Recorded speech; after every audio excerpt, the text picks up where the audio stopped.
Assalamualaikum warahmatullahi wabarakatuh. Today is our last lecture, and I will talk about a review about mineral water treatment, a review in Islamic and science perspective. This is um, where we will see the integration between Islamic and science knowledge, where this is very important because this is the expression of Islam, where we would like to produce a leader, scientist that can integrate the ilmu or the knowledge of science and also knowledge of Islam. So basically, Allah has given us akal. So Allah have given us a wisdom. Allah has given us a wahyu or Al-Quran. So whatever we do in this world, wherever we are, however we are, so what we want is we would like to make this world is prosper. That is what we want. That is what we want to be. And that is our job. For example, I would like to give a scope where how we want to use the knowledge of Islam and science. What is from the picture that I attach here. Here is how we are using the separation process to convert from a raw water. It can be from our natural sources. It can be from our sewage, from any other sources, and then we would like to convert it, or we would like to treat it. We would like to make it a clean water, and it will be used by ourselves. So in Islam, if we can recap back the knowledge that we learned before, maybe in our primary or secondary school, taharah, cleanliness is very important.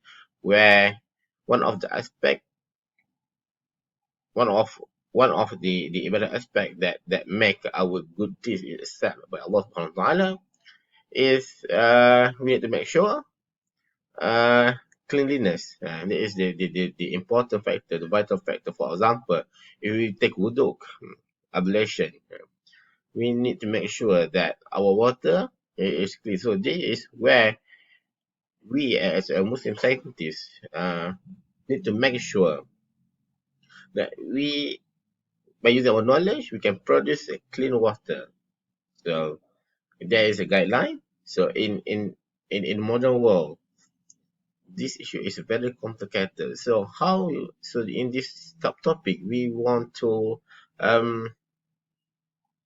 discuss about this, how Islam and science is knowledge that can go side by side, and this is a very important topic, I think, for us as Muslims especially. So here the content of this lecture. I think everything is from the one of the paper that is being published by Muslim scholar. So entitled Member Water Treatment, a Review in Islamic and Science Perspective. Here is.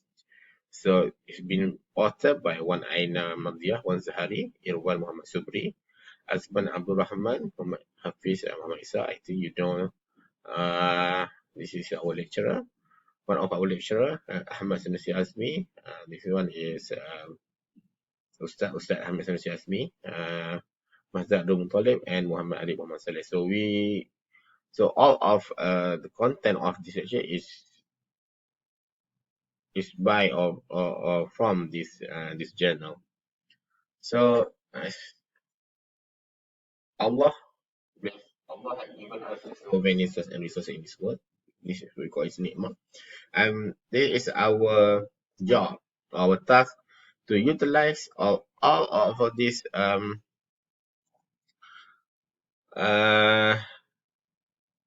resource for our own good deed. And from this lecture, I can already divide into 5 subtopics, which is introduction, physics related to water, level physics related to water, and what is water purification in Islamic view, and also water treatment in science view. Besides, and then we go to conclusion. For this reason, Prophet Muhammad reminded us, Muslim, to avoid wastage, whatever. So please try to avoid this one, and whatever it is, food, or or for us maybe the two nikmat that we already maybe we already forgotten is time, and also healthy. And what we was saying, even performing the cleansing ritual or ablution prior to prayer. So even um ablution. So the ablution is one element or one thing that we are doing before we do our ritual, before we perform our salah. So Prophet Muhammad already remind us to avoid this thing. To avoid what is this is wastage of water, the usage of water. So if we talk about water, water is crucial role, as a good role, a vital role in human also, and also in for human, also for us um as Muslim. And if we go to this ayat Quran, awalam yaral ladzina kafaru anna samawati wal ard kanata ratqan fafataqnahuma wa ja'alna minal ma'i kulli shay'in hayy afala yu'minun. Dan tidaklah orang kafir itu memikirkan dan mempercayai bahawa sesungguhnya langit dan bumi itu pada asalnya mulanya ia bercantum, lalu kami pisahkan antara keduanya dan kami jadikan dari air setiap benda yang hidup, maka mengapa mereka tidak mahu beriman. So if I would like to highlight this ayat of Quran, we have made of water everything that is live. So if we go back to science perspective, for a human or for living thing, the content of water is maybe 60 or 70%. So if we can dig further, so there is a lot of proof, scientific proof, the role of water in our life. For example, so as we know that water is one of important thing for us to live. We can, for example, we can if we doesn't have food, we can last for maybe a week, 2 weeks. But if we doesn't have water, so we just need 2 or 3 days for us to we just can last for 2 or 3 days. That is the importance of water, where our body are using water to do a lot of processes and a lot of preparation in our body. So as a good introduction,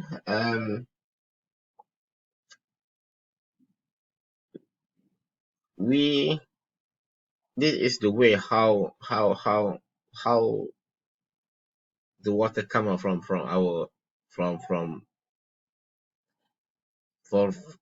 our tap water. We have a sewage, we have clean water, and we have natural sources.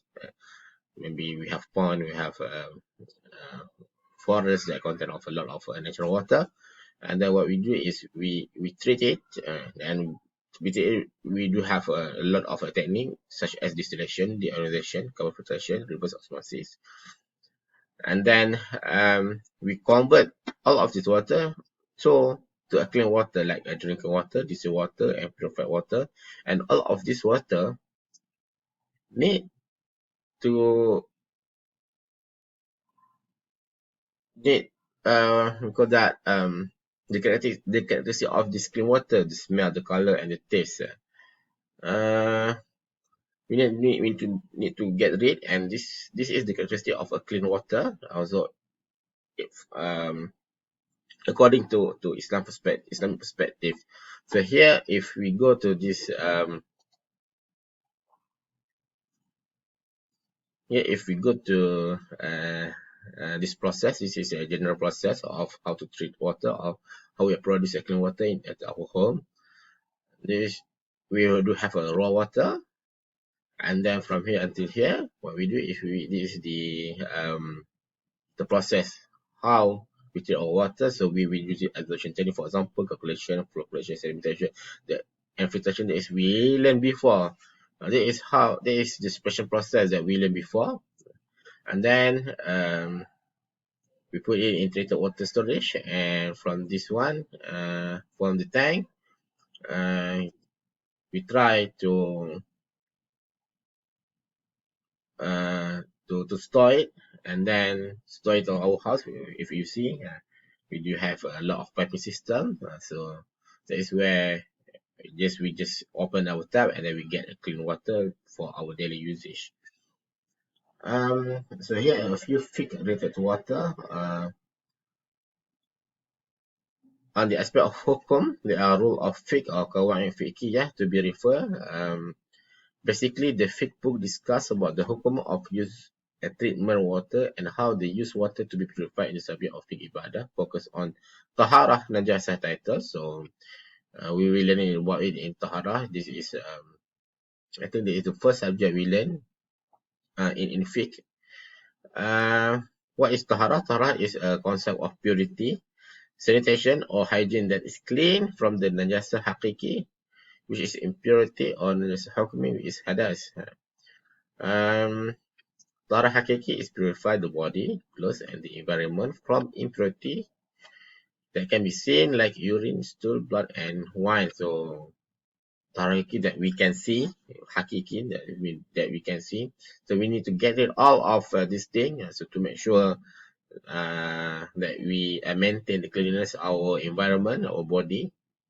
And also there is taharah hukmi is purified from the uncleanliness that cannot be seen, like breaking of wudu or wudu. So the fiqh method related to this water treatment issue is we call it as mastalihul musala or darurah. As we know that water is the one of the medium for tahara in Islam. So that's why because this water is become the medium of Islam, that's why we need to make sure this water is being treated and be purified. So this water is become we call it as clean, and we need to make sure that it is the what we call the element of the water is maintained from najis, from impurity. So what is tahara? Tahara as being discussed by Al-Khani et al. Or various book of Al-Fiqh. Tahara is defined as the free from all impurities, whether in hissi or real or ma'nawi form. And for water purification, it is we will discuss, we debated in many previous and today and current school, because as I said before, our work become complex because we have or we're facing a lot of things that we don't have before. So here is by using Islamic knowledge or wahyu, and by using our knowledge, current knowledge, science knowledge, how we would like to maintain, how